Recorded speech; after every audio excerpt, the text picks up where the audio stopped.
ऐतिहासिक शहर आगरा को मेट्रो का तोहफा मिल गया है। पीएम मोदी ने वीडियो कॉन्फ्रेंसिंग के जरिए आगरा वासियों को मेट्रो की सुविधा देने के रास्ते खोल दिए हैं। इस मौके पर मुख्यमंत्री योगी आदित्यनाथ और केंद्रीय मंत्री हरदीप पुरी आगरा में मौजूद रहे। इस दौरान प्रधानमंत्री मोदी ने कहा कि आगरा के पास बहुत पुरातन पहचान तो हमेशा रही, लेकिन अब इसमें आधुनिकता का नया आयाम जुड़ रहा है। सैकड़ों सालों का इतिहास संजोए ये शहर अब 21वीं सदी के साथ कदम ताल मिलाने को तैयार है। आगरा में स्मार्ट सुविधाएं विकसित करने के लिए पहले ही करीब 1000 करोड़ रुपए की परियोजनाओं पर काम चल रहा है। आगरा मेट्रो रेल परियोजना के निर्माण के शुभारंभ के मौके पर पीएम मोदी ने कहा कि आधुनिक सुविधाएं और आधुनिक कनेक्टिविटी मिलने से पश्चिमी यूपी का सामर्थ्य और बढ़ रहा है। साथियों, बेहतर इंफ्रास्ट्रक्चर, बेहतर कनेक्टिविटी का सबसे अधिक लाभ हमारे टूरिज्म सेक्टर को होता है।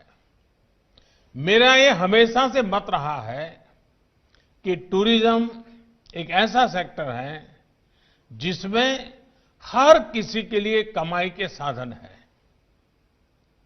कम से कम निवेश में अधिक से अधिक आमदनी टूरिज्म के माध्यम से संभव है। इसी सोच के साथ देश लोकल टूरिज्म के लिए वोकल हो, इसके लिए अनेक स्तरों पर काम चल रहा है। ताजमहल जैसी धरोहरों के आसपास आधुनिक सुविधाएं विकसित करने के साथ ही टूरिस्टों के लिए ईज ऑफ ट्रैवलिंग भी बढ़ाई जा रही है।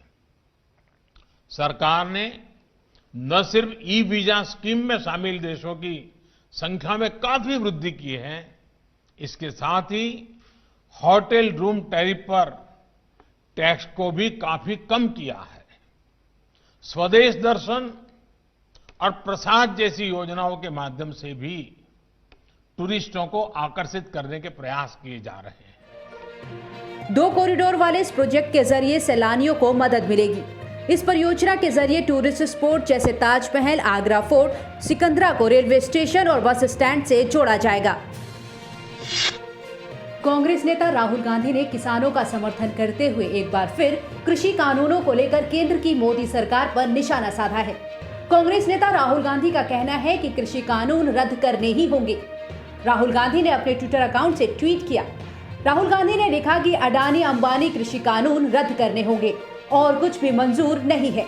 वहीं कांग्रेस महासचिव प्रियंका गांधी ने किसानों की बात न सुनने और दिल्ली में नई संसद बनाने के मामले पर मोदी सरकार पर हमला बोला। प्रियंका गांधी ने ट्वीट करते हुए लिखा, भाजपा सरकार के पास 20,000 करोड़ का नया संसद कॉरिडोर बनाने और 16,000 करोड़ का पीएम के लिए स्पेशल जहाज खरीदने के पैसे हैं, लेकिन यूपी के गन्ना किसानों को 14,000 करोड़ भुगतान कराने का पैसा नहीं है। 2017 से गन्ने का मूल्य नहीं बढ़ा है। ये सरकार सिर्फ अरबपतियों के बारे में सोचती है। आपको बता दें कि कृषि कानूनों के विरोध में आंदोलन कर रहे किसानों का प्रदर्शन का आज 12वां दिन है। सरकार और किसानों के बीच 5 दौर की बातचीत हो चुकी है, लेकिन किसान अपनी मांग पर कायम हैं। कृषि कानूनों को लेकर किसानों का प्रदर्शन जारी है। इस बीच भारतीय जनता पार्टी ने विपक्ष पर जमकर निशाना साधा। केंद्रीय मंत्री रविशंकर प्रसाद ने कहा कि किसान आंदोलन में विपक्षी दल भी कूद गए हैं। ये लगातार चुनाव हार रहे हैं, इसीलिए सरकार के विरोध में खड़े हो जाते हैं। रविशंकर प्रसाद ने कहा कि कांग्रेस ने 2014 के मैनिफेस्टो में कहा था कि वो एपीएमसी एक्ट को खत्म करेगी। पूर्व कृषि मंत्री शरद पवार ने एपीएमसी एक्ट को बदलने से लेकर किसान मंडियों को फ्री करने के लिए कई मुख्यमंत्रियों को चिट्ठी लिखी थी और मुलायम सिंह यादव ने भी कहा था कि किसानों को मंडी कल्चर से बाहर आना जरूरी है। रविशंकर ने कहा कि इन विपक्षी दलों को भले ही किसान संगठन नहीं बुलाते, लेकिन ये फिर भी जाना चाहते हैं। मैं स्वीकार करूंगा कि किसान आंदोलन के नेता ने साफ साफ कहा है कि पॉलिटिकल लीडर्स हमारे मंच पे नहीं आए। उनकी इस भावनाओं का हम सम्मान करते हैं, लेकिन ये सभी कूद रहे हैं। कोई भी विषय हो तो ये खड़े हो जाते हैं। विरोध के लिए विरोध, opposing the Narendra Modi government for the sake of opposition, forgetting their own work and past in the past. Page number 17 point number 11 क्या कहा? Congress will repeal the agriculture produce market committee act and make trade in agricultural produce, including exports and interstate trade, free from all restriction. Congress party agriculture produce market act जो मंडी चलाते हैं उसको समाप्त करेगी और किसानों को अपने फसलों के निर्यात और व्यापार पर सारे बंधनों से मुक्त करेगी।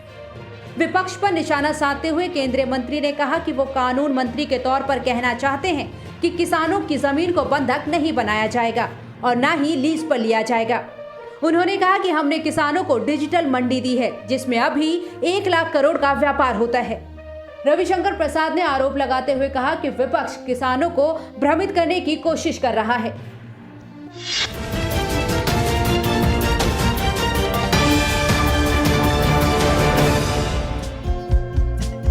हमारे चैनल को लाइक, शेयर और सब्सक्राइब जरूर करें और नई अपडेट्स के लिए बेल आइकन दबाना ना भूलें।